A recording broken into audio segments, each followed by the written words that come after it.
ลงทางเวียงจันทร์ Special Economic Zone เขตเศรษฐกิจตู้เขาก็งามเลยเนาะ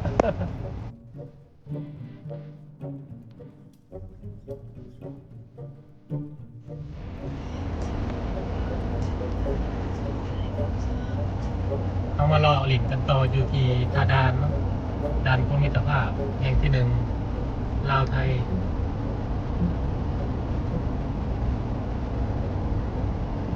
มาแล้วไม่จอดสองข้างจอดต้นเลยทางขึ้นเลยไปฝากพี่น้องอยู่นี่มีอันขนาดนี้ก่อนอ่านสินค้าก่อนภาษี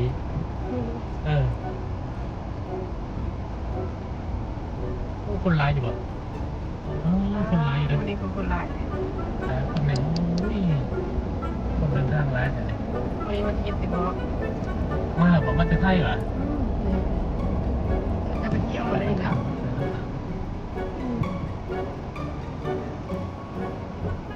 มาจากไทยไปเที่ยวบอกมาท่องเที่ยวเนาะ เต็มเลย มาท่องเที่ยวมาเที่ยวร้านอาหารเลย คือมาท่าเราไปเที่ยวมัน กลุ่มเขามาเที่ยวเลยนะแล้วคนไทยนะคนไทยมาเที่ยวร้านเนาะต่างกันมากคนไทยมาเที่ยวมากกว่าสัตว์มาบอกว่าเป็น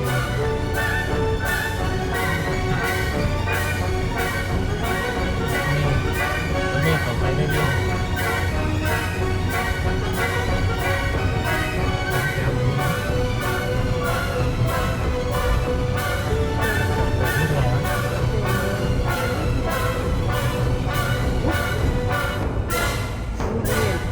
กาแฟมั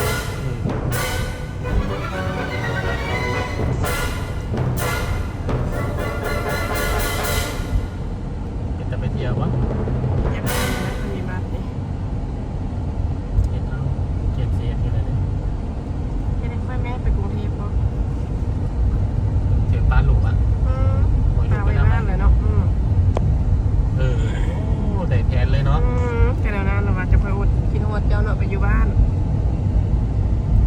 สมัยเป็นทุกคนมันนานๆคนมันยากๆคนนะ แม่ถ้าเขาใหญ่เขาไปเที่ยวจังหวัดเขาไปเที่ยว15 ปีก่อนแม่ลูกอ่ะ มันหนึ่งมันยาก พิงฮะน่ะ หลายคนมันหนุ่มเนี่ย อีพิงให้อยู่กรุงเทพแล้วอีพิงนี่เรียนจบละแม่นมาก่อน เป็นยังไงห้องเรียนวะ จ้ะ ลงทันเวียงจันทร์ Special Economic Zone เขตเศรษฐกิจประตูเขาก็งามเลยเนาะ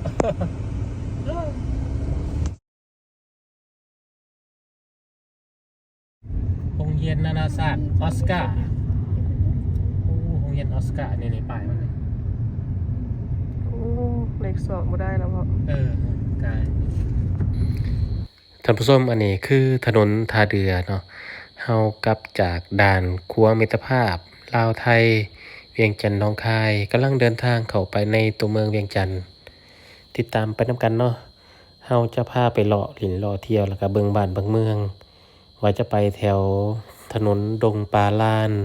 เบิ่งนำกันเนาะว่าปัจจุบันนี้เป็นอะไร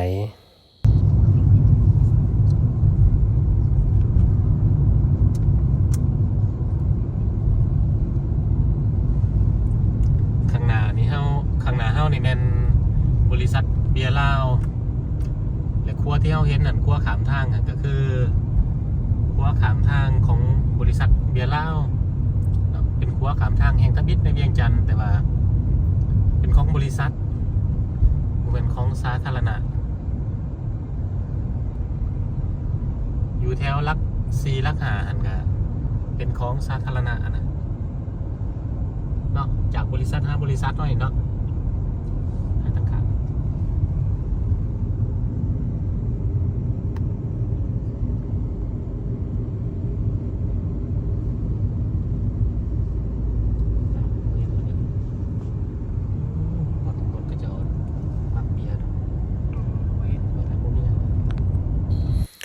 และอันนี้ก็คือถนนดงปลาล้านเนาะปัจจุบันนี้เขตนี้เป็นเ เขตที่ว่ามีห้านขายโทรศัพท์หลายสุดในเวียงจันทน์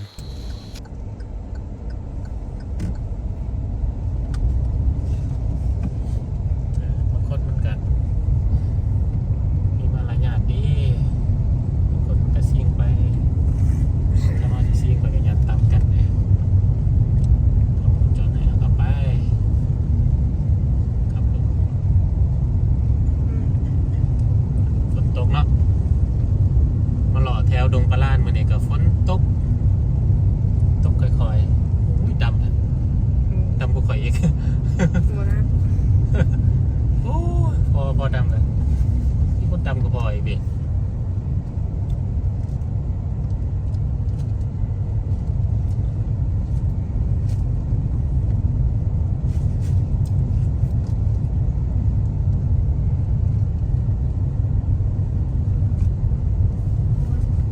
ฝนตกเนาะงามอยู่ว่าภาพเขตดงปลาล้าน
จบจากถนนดงปลาล้านบัดนี้เราออกมาแถวโพนศรีนวลท่านผู้ชม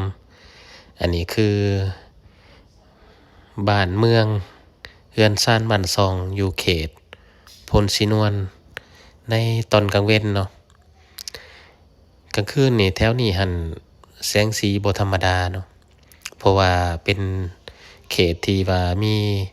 คนต่างประเทศมาอยู่หลายเป็นต้นแม่นคนเกาหลีที่จริงก็บ่เฉพาะแต่คนเกาหลีเนาะคนเวียดนามคนจีนอินเดีย